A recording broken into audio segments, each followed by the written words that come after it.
Okay, so my name is Jez Rose. I, for 22 years, was a behavior insight advisor working with most of the Fortune 100 as a number one best-selling author and speaker worldwide.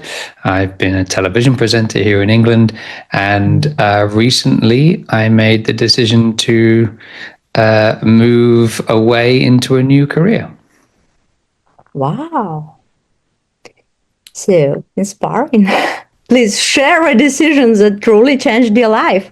Well, that is that one, the decision to leave my career and move country. Actually, I was living in America, so I made the decision to move back to England and leave my career after 22 years to pursue something, I didn't even know what at the time, to pursue something that felt closer to aligning joy, passion, and purpose. I wanted to all of the time be in my element. So I sold everything to start again and retrain as a ceramic artist. So that absolutely was the decision that changed my life, because I now live a life that is much slower, much more peaceful, much happier, much less stressful. I don't travel around the world, and I am doing something where I'm in my element all the time. Look how happy I am. Wow.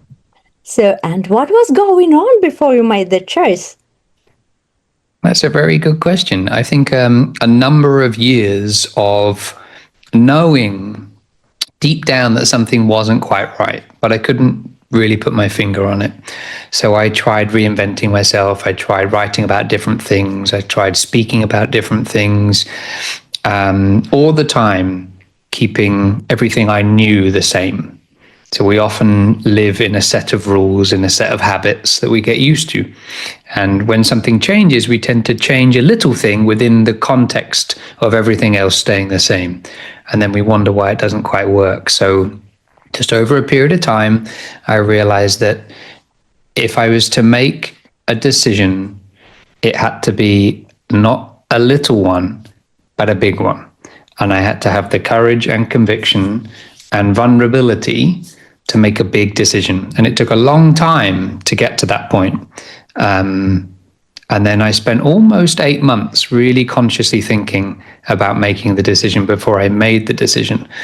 So a lot of uncertainty, and I think innate knowing, like an inner knowing that something wasn't quite right. I think we all know deep down whether we're truly happy or not. Wow, what were key triggers or key factors? In changing, in making the decision? Yeah, exactly. Well, in all honesty, a couple of key factors. One was that I lost a lot of money because I trusted the wrong people, and I almost lost everything because I trusted two lots of people with quite a big chunk of my career.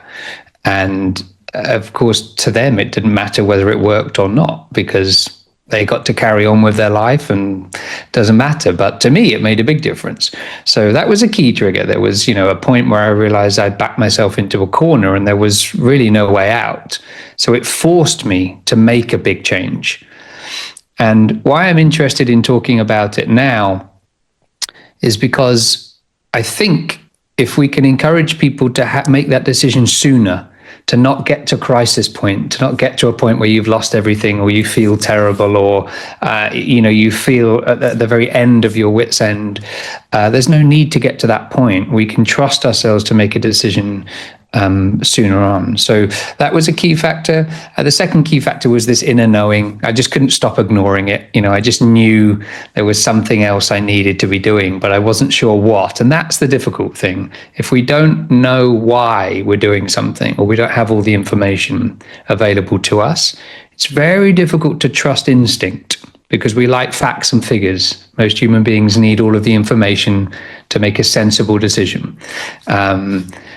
But the reality is, when you've lost everything, you've got nothing to lose.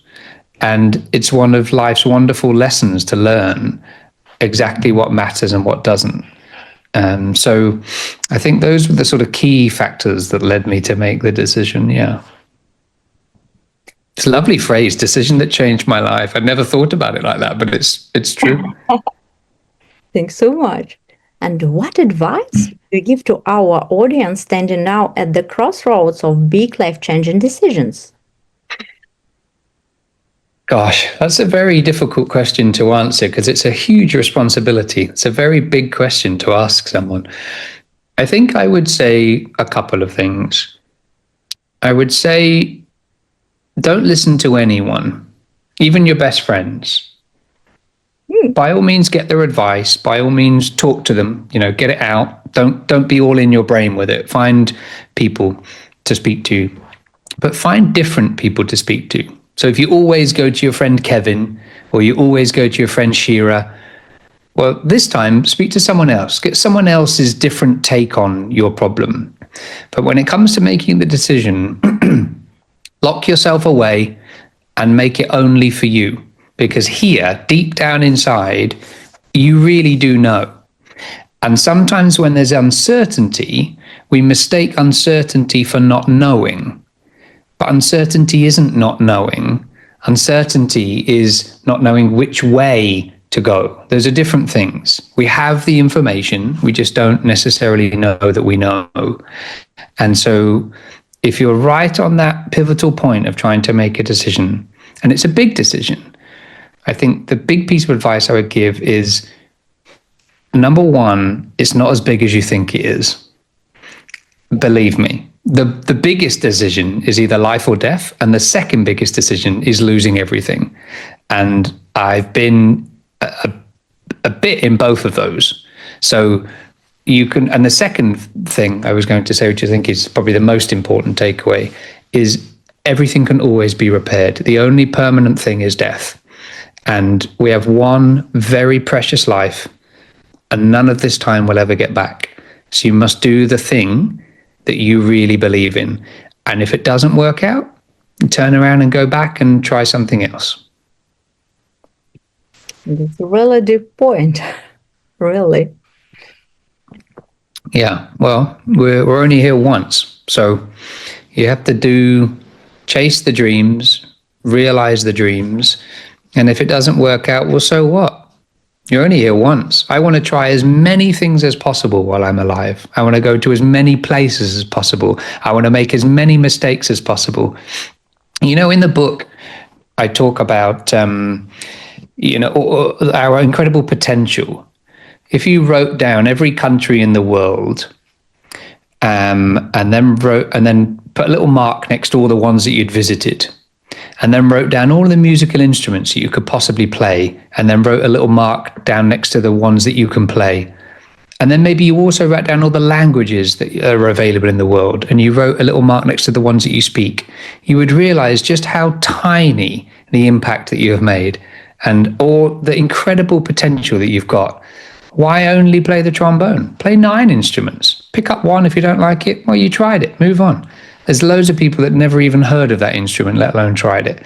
And so I'm a big proponent of finding your element, whatever that is, and being in it. And the reason that I talk about joy, passion, and purpose in that order is that I sincerely believe that they are the correct order in which we should seek through life. You find joy first. That's the most important thing. People say, what's the meaning of life? The meaning of life is to live life. That is the gift we've been given. So joy first, to have great passion for what you do, sort of feeds joy, and then purpose. We should always be, it should come back to us first. It's our life. And that's not a selfish thing. You can give. I do many lovely things for other people charitably or, for other people's aims and causes. But it's because I enjoy doing it. Thank you. Thanks so much. That's really inspiring. These are probably long answers, aren't they? You were expecting short ones. I'm not very good at short answers, sorry.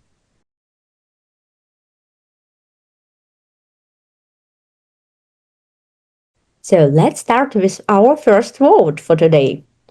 This is based on your book. And so, what's the most powerful tool against procrastination?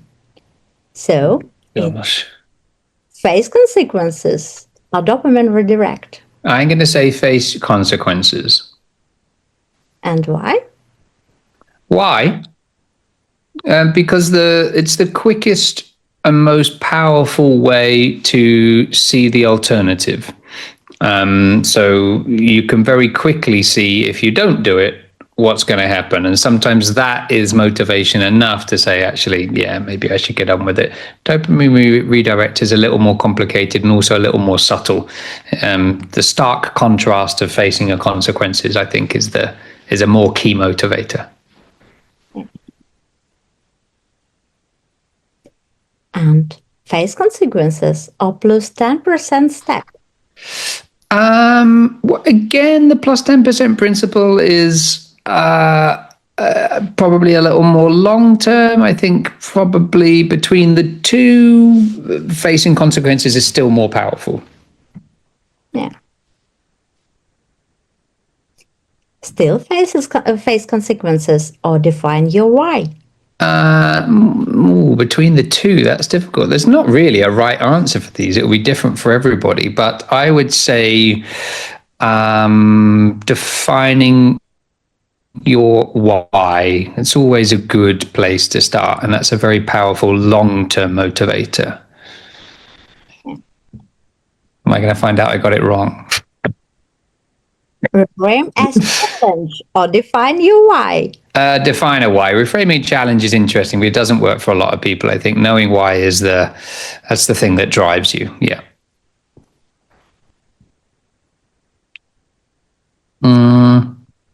Oh, that's interesting. That could be either. I'm still going to go for why. I think of the two, it's slightly more powerful, certainly for me.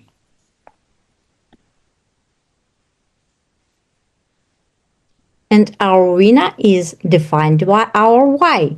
So the first place. The second is face consequences. And the third place is 10 plus step. Then goes reframe as challenge, dopamine redirect, and flip the language. Yeah, I would probably agree with those. Yeah.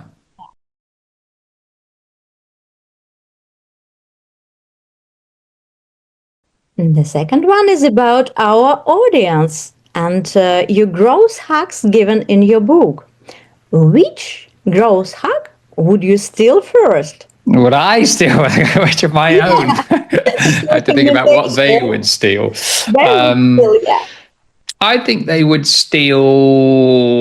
Oh gosh, that's difficult. Are they going to? Maybe they're going to go define your why. I think that. Yeah, that will be Gen Z. Yeah. I think they would go for micro pauses because meditation and pause is quite big with the new generation, which I'm very pleased about. Oh, maybe not. Wow.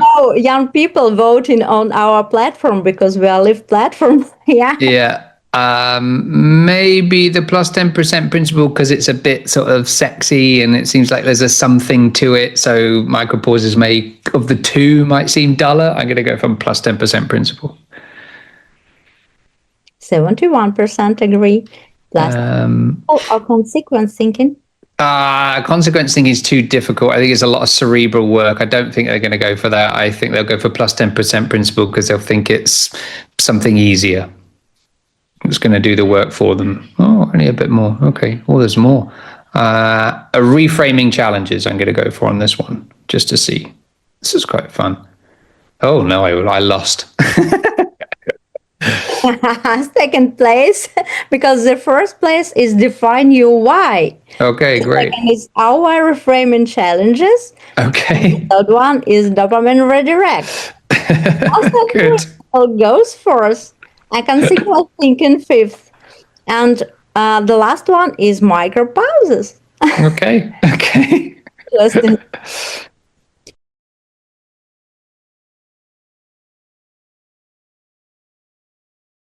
Let's speak about last one. Okay. Things we do on autopilot. Stress reaction. Yeah, always. It has such long-term implications and it actually creates bad habits for us long-term.